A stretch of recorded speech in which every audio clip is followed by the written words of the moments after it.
Hello, Instagram and YouTube family. This is Mega Marie coming to you with another Mega review. Now, today we have Scarlet Beriko, and Scarlet Beriko is one of my all-time favorite mangakas. Period.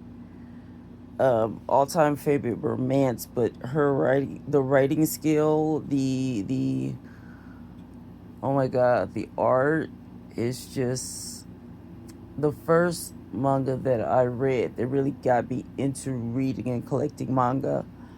Because I've always read, watched anime since it's been well over 20 years. But manga, I'd say it's been about the last 10 years or so.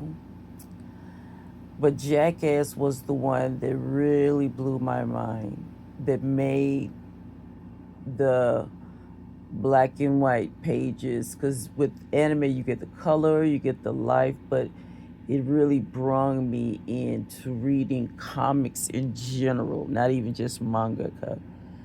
Um, but that was such a interesting and romantic story, and the way it was put together just had me hooked. So um, when I saw that she had one shutout, I was like, okay, of course I'm gonna get it. I see Scarlet Beriko, and I'm purchasing it. And please forgive me if I'm pronouncing the last name wrong.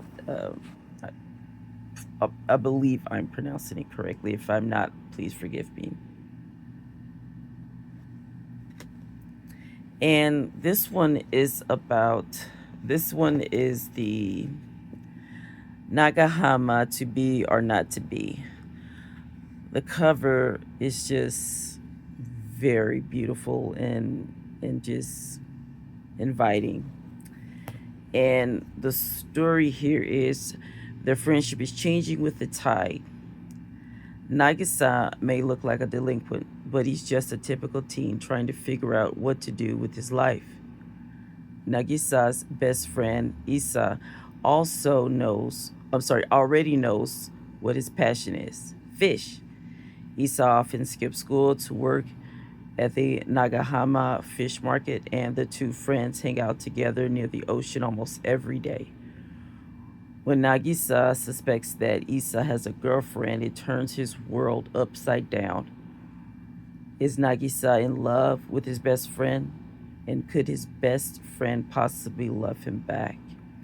Now, this is 13 plus.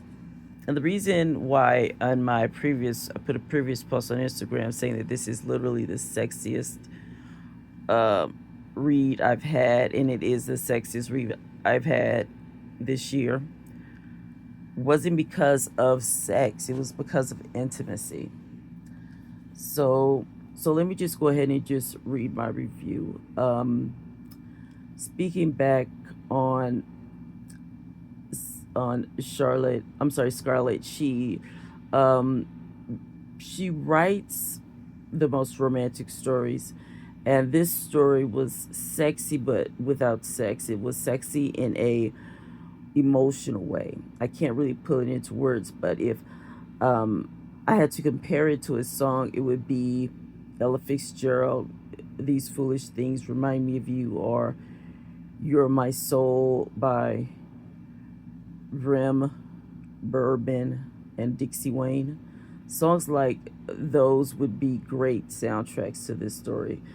But for those of you who can't relate to the songs, I feel the story is about two people who have been lovers for years and never said it until they got older. And even then, not much was needed to be said. Most one shots that I love, that I think are very good, leave you wanting more.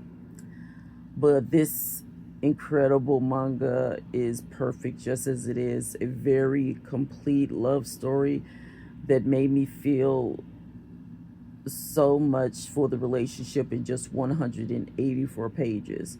This is why Sensei Beriko is one of the best in romance and just in general because the artwork is amazing. Um, I mean, it's just beautiful. It's beautiful. Let me find one of my favorite ones. The artwork is just. Let me see. I want to find one of my really favorite ones. It's a little comical. But what is? See here. I'm trying to find a really. It's just, yeah. Her art style is incredible.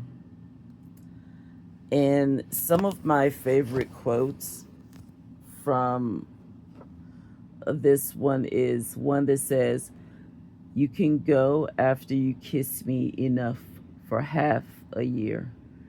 Nagasa.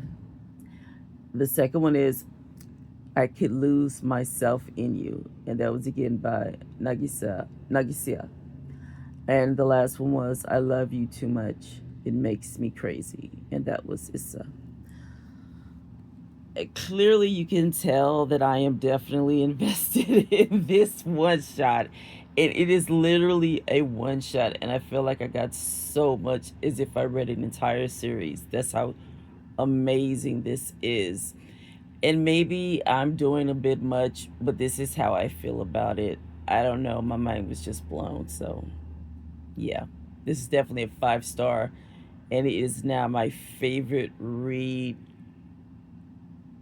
period this year so far. This is number one. So, thank you guys so much for tuning in, and peace.